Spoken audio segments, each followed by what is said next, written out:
All right, what's good? What it do? What it be? It's your boy Nova Reacts, and we back with another banger. All right, today was day 12 of Shedeur Sanders and the Cleveland Browns training camp, man. Yep. Clap it up, man. Been 2 full weeks of training camp.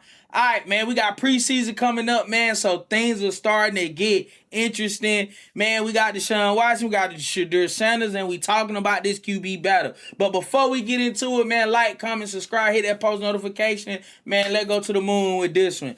They can knock off a leg. When they bomb the pot, they gon' jump out the gym. We been doing this shit, so go study the film. Running to the money like it's no tomorrow, nigga. Let's get into it. I ain't gonna hold y'all long, man. So breaking news, right? Deshaun Watson was announced the week 1 starter of the preseason opener. Deshaun Watson is QB1 for the Browns preseason opener. Shedeur Sanders will start week 2 against the Bills. Shout out to ESPN Cleveland for this graphic. You see it coming straight for the source. Now, internet going crazy. A lot of people saying all type of things, man, but we not going to lose our composure. We're going to talk about it. We're going to get into it. We're going to break it down, man. We already know who QB1 is, but we got to let this quarterback battle play out. So, without further ado, we're getting into some, let's see, how can I put this? We're getting into some reliable resources of some of the favorite creators, of my favorite creators that I watch when I want to get a certain type of perspective on things. Y'all already know we rocking with G. Bush all the way. He's the voice of Cleveland when it comes to the Shedeur Sanders, or just all Cleveland sports, but definitely when it comes to Shedeur Sanders Nation and how we should keep things in perspective. Let's talk about that. But today we got Earl the Pearl. Shout out to the barbershop, man. Top 5 and the barbershop. Earl the Pearl goes off on QB1 Deshaun Watson named the starter. Or could I say Deshaun Watson named QB1 for preseason game 1. Let's get into it, man. Let's see what they got to say, man. Y'all bear with me. Honestly, nobody ever brought that back. Let me up. get in That's on what you though, Ty, because like for real, bro, like this night and day from last year. Like we got a heightened level of coaching. I ain't gonna say we got a real coach. Kevin Stefanski is a real coach, but it's different. So the expectations is different. Ty, I'm not even gonna lie to you, boy. I'm already trusting Todd Monken and what he brings to the table as far as coaching, the transparency, the level of zero fucks given, excuse my language. But I can already night and day from what we got from Stefanski, bro. Stefanski, we ain't even about to go down that rabbit hole. But we always know, man, he didn't answer questions. He wasn't transparent. And he was just weird as fuck. I'm sorry. Just had to say that. Monken been around 30 years coaching football. And his resume shows he knows what winning football looks like. And so to me, you know, this thing with cadence and pre-snap stuff, like these was issues last year, but it wasn't a talking point. But Todd Monken puts emphasis on this stuff because whatever reason, the language of his offense, the concepts, etc.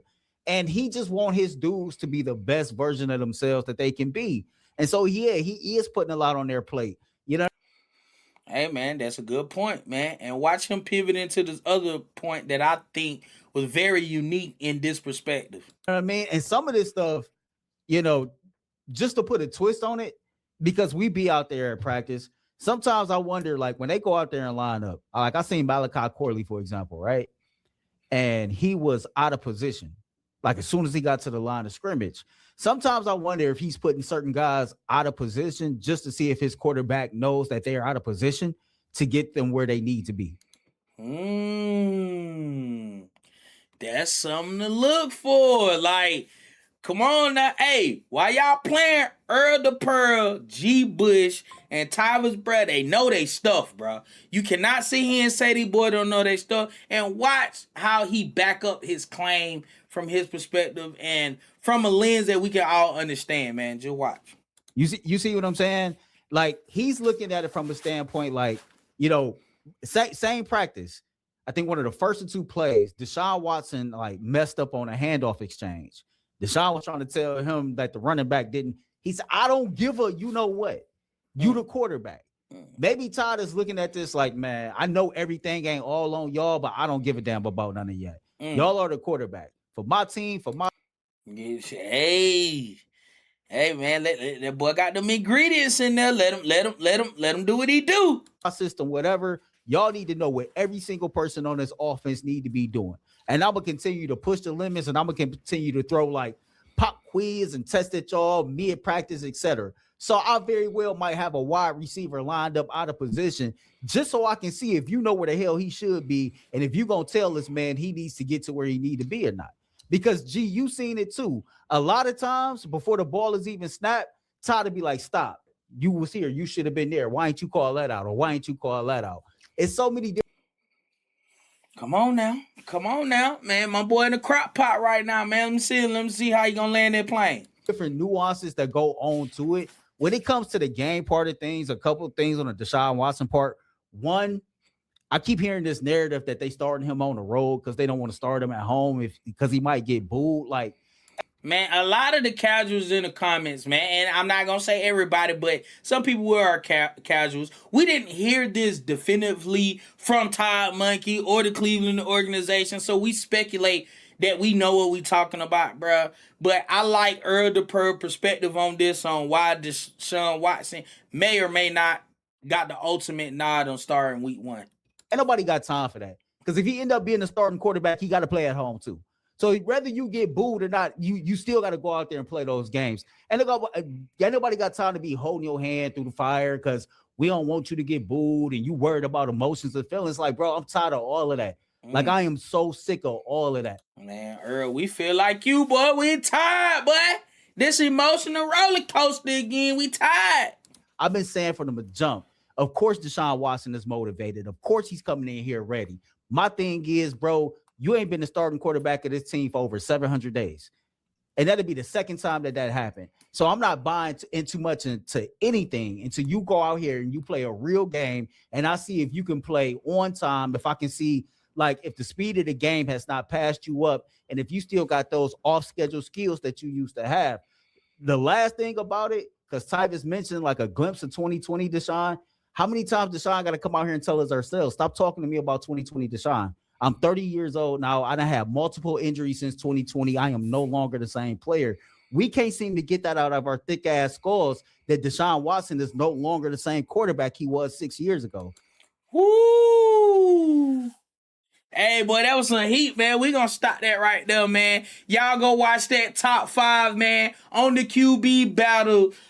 G. Bush, Tyvis, Earl the Pearl, man. I ain't gonna lie, man. Hey, bro be cooking. Man, y'all gotta go follow them, go watch them, man. Like, man, it's very informational and all type of stuff. And hey, bro, I always get into it, use them as a reference. So that gets into our next segment, bro. QB1 Shedeur Sanders post-interview. Shout out to Ashley Holder. I got this clip from her. Browns QB Shedeur on sharing first team rep. That doesn't faze me or get to me. I'm just thankful to be out there and be able to practice. Sometimes you have to sit back and reflect on why you would feel negative in this situation when last year was totally, let's see what he had to say. I think that doesn't even faze me or get to me, or I think about that at all. You know, I'm just thankful to be out able to practice. So there you go. You gotta sit back and reflect on why would I feel negative in this situation if last year was a total different situation. So I think about things that I'm thankful for in life and not that I really want. If you live in that want world, then you're gonna always be searching. Hey man, it ain't much I can say about grown. Grown be grown, bro. Grown, you'll never really catch him not having a good response when it comes to any particular question, man. And that goes on to other fan reactions and other people talk about this QB situation, man. Man, we gonna bring us some old friends, man. Shout out Hey. Let's get this out there. LaJohntay Wilson, straight dog. Let's just put that out there. Can't never take away. You feel me? Man really stepped up for 2. Overtime, Baylor solidified. CU history. You ain't taking that away from my boy. But let's see him get into this whole situation when it came to Shedeur pre-draft and post-draft. And shout out to Dalvin the Truth.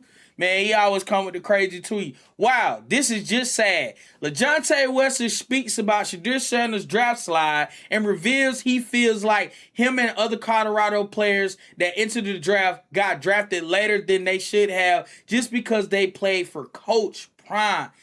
They felt threatened, man. Let's get into this, man. This is heavy, dog. That's pretty dope. Shedeur was like at one time coming into the draft considered to be the number one prospect along with Cam. Yeah. So what happened, man, in your opinion? Ooh, man, I hope I don't get no copyright strike with the music, but it's an instrumental. Let's get into it. But, man, I always want to hear from them boys' perspective, bro, and how they felt about that. You know, don't filter it. What happened? Why did he drop to the fifth, sixth round? In your opinion? I think it's because a lot of people don't like to see a confident black man, you know, who is under a real public figure parent for real. Like Coach Prime, like he a public figure, he a legend. Like a lot of people look up to him.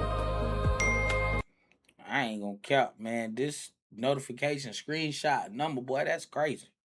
The route that Coach Prime took as far as his coaching, I think it rubbed a lot of people the wrong way. You know, it kind of made people feel a certain type of way, start hating and things like that. And they felt threatened. Like the Prime, the Deshaun Sanders family, like they're a threat to a lot of people, and they just being them. Yo, that is crazy, bro. I always want, man, shout out LeJohntay. I know you're going to put on this year, bro. And, that goes to what we were saying, man. They felt threatened, bro. A lot of people, man, you can say what you want to say about Deshaun Sanders, Coach Prime, bro. But one thing that you can't say, bro, Coach Prime not a legend, bro. You can't not say that, bro. You got to get with the program, man. But I feel like that's what happened, man. And you know what? They gonna eat all their word. But on a lighter note, man, let's get into what Mr. Jimmy got to say. Mr. Jimmy Horn Jr., man. A reporter asked Mr. See, one thing about them Florida boys gonna always be Florida. You feel what I'm saying? Man, Coach Prime, Shedeur is always protected, boy. Like, it's real family over here. But reporter for the Carolina Panthers, man, tried to be, I'm not gonna say messy, but I felt like it had a little undertone mess to it. So I'm gonna just say this. At the end of the day, man, hey man, you play stupid game, you win stupid prizes. But we just gonna get into it, man. This is blazing the internet right now. Shout out to Sheena Quick. Sheena, man, y'all go follow her. I think it was a funny post. But I also seen it on those Sakians Twitter page as well. So we gonna get into it. We gonna see what Jimmy had to say. Is Shedeur going to win the Browns quarterback competition? Hey, that pause should tell you. I pray my boy do win that competition. Woo, that 3 said boy had to think about that, boy. That boy had to think about that, boy. That right there. Hey, boy, he was about to tell that reporter something, boy. He had to keep smiling and keep it cordial. Competition. Right now, I'm worried about our season. Shout out to Jimmy, man. But, hey, we going to keep it real. We pray that Shedeur win the competition, but that my boy, why wouldn't we want him to win the QB competition, man? But what kind of question is that, bro? That man got a job to do. We got going on. But I pray my boy do win whatever they got going on. There you go, Jimmy, man. I love that answer. I really do. I pray. I swear I do. I really love that answer, man. So, let's get into it, man. Our next segment, bro. We're going to get into the throw, all this madness, and we're going to get into the throw of the day. Man, shout out to Dalvin the Truth again, man, with another banger tweet, man. You want this type of excitement every week? You should start Shedeur Sanders. He the best QB in this draft class. I've been saying this. I've been quoting this. I've been dragged through the mud about this. And now it feels good to be vindicated. But we still got a long way to go. But let's get into the throw of the day. You feel me? Let's see, man. Shedeur out there putting on them dice. First down for the Browns. Shedeur in the shotgun. Good Man, come on, man. They got the commentators out there, bro. Let's go. Let's see what he talking about. pocket. Deep shot. He's going up top. Bond. He's deep as he always is. Lays out and makes an incredible catch. Great grab. Isaiah Beautiful catch. Bond. Woo! And guess what? This the crazy part about it. This what the Cleveland media gonna do. They gonna sit here. They gonna give all the credit to the wide receiver and none to the quarterback. But newsflash, it takes the quarterback to get it to the wide receiver, man. But I'm just saying, I digress. Crowd goes wild. Woo! They got to spike it. It looks like they're running down. They got to run down. Clock it. Oh What a ball God, from look at Shedeur that Sanders stretch. and Isaiah Bond. Not going to lie, one of my pet cats, boys. Yeah. Nice catch there. All he does is get behind the defense every does. single day, every single game, every single week. It doesn't matter. Come on, man. Come on, man. If that don't get you pumped up with that level of excitement, I don't know what will. Another angle on this, man. Shout out to Teflon the Dunn, man. That man said, shut your bitch ass up. Oh, I don't know who Rachel _ Nichols is, but whoever it is, boy, my boy on your ass, boy. What she did or what she said. But it's another angle. And look at my boy. Scratch out there! Go get it! With the handshake, go get it! Man, I ain't gonna lie, but you just can't coach that, bro. You can't coach that at all, gang. I'm sorry. You can't coach that at all, man. So, man, without further ado, man, that concludes the video of today, man. Hey, man, if ain't nobody tell you, man, I'm going to tell you, man, I love y'all. Appreciate y'all, man. Like, comment, subscribe, man. We out of here, man. See y'all on the next one.